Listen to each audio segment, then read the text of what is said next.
کا نبی کے قبر کا طواف ہوتا تھا، چکر ہوتا تھا. اب نبی کے گھر کا، نبی کے مزار کا طواف نہیں ہوتا تو دنیا میں کسی کے قبر کا، کسی کے درگاہ کا، کسی کے گنبد کا چکر اور طواف جائز نہیں. مسجد کا بھی چکر جائز نہیں. نماز پڑھتی ہیں، قرآن پڑھتی تو طواف کر سکتی ہیں؟ نہیں کر سکتے. کتنے بڑے انبیاء رہتے، کتنے بڑے ولی رہتے، کتنے بڑے حضرت رہتے ہو، لیکن انہوں دعا کر دیا تو بارش نہیں ہوتی تھی. اب تک انہوں دعا کر دیا حضرت بارش ہو رہی ہے، ان کے دعا کی برکت سے ہوتے. ایک آدمی ہو پھر بھی ان کے مرنے کے بعد ان کی قبر کا چکر اور طواف نہیں ہوگا. سمجھ میں آ گیا، نبی کے قبر کا طواف نہیں ہوگا تو پھر ولی کیا ہے؟ سمجھ میں آ کی بات. تو کسی بھی جگہ جا کر وہاں جا کر سجدے کرنا، ان کی جگہ جا کر رکوع کرنا، طواف کرنا، یہ سب جائز نہیں. یہ سب شرک کی کام ہے. پہلی بات تو جانا نہیں چاہیے. جاتے کہیں کو تو صرف ہمیں ثواب پڑھ پاتے، درود پڑھ پاتے. تو دیکھو درود پڑھنے کے واسطے، ثواب پہنچانے کے واسطے بھی یہاں ہم کو بیٹھ کر درود پہنچ جاتا، وہاں جا کر پہنچانے کا ضروری نہیں. ہمیں درود کہاں بھیجتی ہے؟ ان کو درود کہاں ہے دکھاؤ، کہاں ہے درود؟ پڑھتی نہیں، کہاں ہے؟ کہاں دکھا درود صلی اللہ علیہ وسلم بول کر بولے درود شریف ہے یہ بھی کہاں دوسرا ہو ثواب پہنچانے واسطے. ثواب کہاں ہے؟ اب ثواب بولے تو ہمیں جیسا پھول مٹی لے جا کر ڈالتی نہیں، جیسا جھگڑا کرتی نہیں. کہاں تو بھی عیسائی لوگ بھی وغیرہ سب دوسرے کرتے رہتے ہیں. خبروں کے بجا کر چھنوں کا پھولائیں، مسلمانوں سے بھی پھولا خبروں پر کہاں.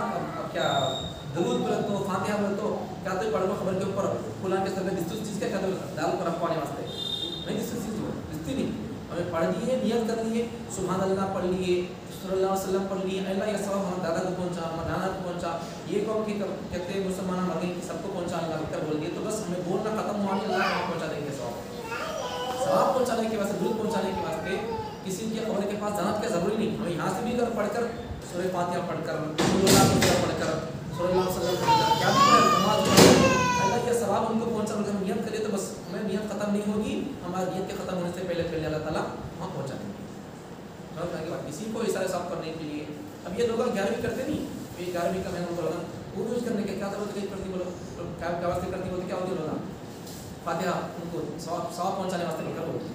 ثواب پہنچانے سے انکار نہیں ہے، ثواب پہنچاؤ، لیکن ثواب پہنچانے کے واسطے وہی کا طریقہ ہے سو ایک میٹھا ایک ٹائم میں ایج کرو لوگ ویج کرنے کا کب بھی پہنچاؤ. ثواب پہنچانے کے واسطے کسی مٹھی کی ضرورت نہیں ہے، کسی خاص دن کی ضرورت نہیں ہے، کسی مہینے کی ضرورت نہیں ہے. 5 بچے چاہ کر پڑھنا کیا تو بھی کھانا ان کو کھلانا تو ایسی ضرورت نہیں ہے. بس کیا بھی ضرورت نہیں، کھلانے کھانے کی ضرورت نہیں ہے. 10واں 20واں 30واں کرتے لوگ صبر ثانی بول کر یہ سب بدعتوں میں لوگوں مبتلا ہے. یہ سب بدعتیں ہو جاتی ہیں. دیکھو یہ درود پڑھنا اچھا کام ہے، درود پڑھنا اچھا کام ہے اور دوسرے کاموں بھی اچھے کام ہیں. دوسرے کاموں بھی جتنی بدعتیں ہیں نہیں وہ سب لوگ جب اسے کوئی بھی کام جب اسے اپنی خاص کر لیتا ہے تو وہ بدعت، وہ اچھا کام جب اسے بدعت ہو جاتا ہے. ثواب پہنچانے کا کام کسی کو ادھر ثواب پہنچانا ہے، کسی کو ثواب پہنچانا ہے تو پڑھے سنا کو قرآن پڑھو ثواب پہنچانا. قرآن پڑھنا کیا غلط کام ہے، کیا گناہ کا کام ہے، اچھا کام ہے نہیں. لیکن جب یہ قرآن پڑھنے کے کام کو 3 دن کچھ پڑھنا، 7 دن پڑھنا، 10 دن پڑھنا، 40 دن پڑھنا بول کر جب لوگ خاص کرتی ہیں دن تب وہ بدعت ہو جاتی ہے. قرآن پڑھنا تھا نیک کام تھا، اچھا کام تھا، لیکن جب اسے دن کے ساتھ خاص کر دیے، ایک دن بول کر خاص کر لی تو وہ بدعت ہو جاتا ہے. کسی بھی کام کو خاص کر لینے سے ایک دن یہ تیز امیاں یہ تیز ہونا یہ اچھا ہونا بول کر جب خاص کر لیتے ہیں تو وہ اچھی چیز ہی بدعت بن جاتی ہے. تو اس لیے کسی بھی جگہ جا کر سجدہ وغیرہ طواف یہ کا چکر نہیں لگانا. تو ثواب پہنچانا تو بس ایسا نماز پڑھ کر ثواب پہنچاؤ، درجات پڑھ کر قرآن پڑھ کر پہنچاؤ، کیا ہمیں نہیں آتا استغفر اللہ پڑھ کر پہنچاؤ. صلی اللہ علیہ وسلم اللہ اللہ بولو کیا ہے اللہ اللہ بول کر اللہ مجھے کیا بھی نہیں آتا پڑھنا لکھنا میں خالی تیرے نام لے لوں اللہ اللہ بول کر یہ اللہ اللہ کا صاحب ان کو پہنچا دیں، ہمارے دادا کو پہنچا، ہمارے بابا کو پہنچا، اللہ بس اللہ پہنچا دیں. اس کے لیے ہاتھ جا کو خبر کو ان کو خبر کا طواف کرو، ان کے خبر کو قرآن شریف کو یہ سب جائز نہیں ہے. ان سب سے بچ کر رہنا چاہیے. یہ سب شرک کے کام ہے، بدعت کے کام ہے، اس سے بچ کر رہنا چاہیے. آگے اب یہ سجدہ کرتے نہیں لوگ، اب وہ سجدہ کسی بھی کریں دے، ولی کی قبر کو کریں دے، نبی کی قبر کو کریں دے، جن شیطان کو یہ جادو لوگ جادو کرتے نہیں لوگ انہوں ان کو شیطان والا دستے رہتے ہیں، انہوں ان کو سجدہ کرتے ہیں، ان کو سجدہ کرتے رہتے ہیں، انہوں سجدہ کرو بول کر بولتی انہوں سجدہ کرتے رہتے ہیں، جادو کرنے والے وہ سب وہ سجدہ کر دیتی ہیں. اب سجدہ کسی بھی کرو، نبی کو کرو، ولی کو کرو، شیطان کو کرو، جن کو کرو، کسی بھی کرو، سب برابر ہے. شرک کی چھوڑ نبی کو سجدہ کرو، اللہ نبی کو سجدہ کرو بولے عبادت کے لائق اللہ کی ذات ہے، اللہ کے علاوہ کسی کی عبادت نہیں ہوگی دنیا کے اندر، نبی کی بھی عبادت نہیں ہوگی، نبی کی اطاعت ہوگی، نبی کو اس راستے پر چلے، اس راستے پر چلو بول کر بولے، وہ راستے پر ہم چلیں گے، لیکن نبی کی ہمیں عبادت نہیں کریں گے۔ اب ہمارے کو ولی بننا ہے، ان کے راستے پر چلو، ان کی زندگی پر چلو، ان کی زندگی پڑھو، ولی کی زندگی پڑھو، ان کے تعلیمات کیا، ان کے پیغامات کیا ہیں، ان کی زندگی کو پڑھیں گے تو معلوم ہوگا، اب ان کی زندگی پڑھ سکتے ہم بھی ولی بن سکتے۔ تو ولیوں کی عبادت نہیں کرنا، نبیوں کی عبادت نہیں کرنا، ان کی اطاعت کرو، ان کے راستے پر چلو، یہ جائز ہے، لیکن ان کی عبادت کرنا نہیں جائز ہے۔ کسی کا بھی آپ سجدہ کرو شرک ہو جاتا ہے، ولی کا سجدہ کرو، نبی کا سجدہ کرو، شیطان کا سجدہ کرو، جن کا سجدہ کرو، سب شرک ہے، سب برابر۔ تو جس سے بھی سب برابر ہے، تو جس سے بھی یہ معاملہ کیا جائے، مطلب سجدے کا رکوع کا کیا جائے، کس کے بھی کرو آپ، تو سب شرک ہوگا اور کرنے والا مشرک ہے۔ سمجھ جاتی بات؟ سبق رکھو، شرک سے بچ کر رہنا، سبق میں آگے نتیجہ، سب سے پہلی بات تو کیا نتیجہ، پھر ایک مرتبہ سبق کا خلاصہ نوٹ ہوگا۔ مسبب الاسباب اللہ تعالیٰ ہی ہے، مسبب الاسباب بولے تو چیزوں کے اندر اثر پیدا کرنا، چیزوں کے اندر اثر پیدا کرنا، یہ اللہ کے ہاتھ میں ہے۔ مثال دیا نہیں، میں آم کی مثال، چھری کی مثال، یہ سب اللہ کے ہاتھ میں ہے۔ جب اللہ اسے کٹنے کا حکم دے گی، کٹے گی، کاٹے گی، جب اللہ اسے نہیں کٹنا بول کر بول دے گا، نہیں کٹے نہیں چلائے گی، یہ سب چیزیں اللہ کے ہاتھ میں ہے۔ مسبب الاسباب اللہ ہی ہے، اور اس لیے ہمیں کیا کرنا، اللہ سے پوچھنا۔ وہ مثال دیا نا میں ریموٹ کی مثال، یہ سب چیزیں اللہ کی طرف سے اللہ سے پوچھنا۔ اسی طرح ایک بات تو یہ مسبب الاسباب اللہ ہی ہے، کسی چیز کے اندر اثر کا ڈالنا، اثر کا ختم کر دینا، یہ سب چیز اللہ سے چھوڑنا۔ اب دوسری بات کیا، دوسری بات شرک کے بارے میں، شرک کسی کو اللہ کے برابر سمجھنا۔ اب اس کی کچھ قسمیں، ایک قسم کو ذات کو شریک کرنا، شریک کر دینا، جیسا کہ عیسائی لوگ عیسیٰ علیہ السلام کو اللہ کا بیٹا سمجھتے ہیں، یہ بھی شرک ہے۔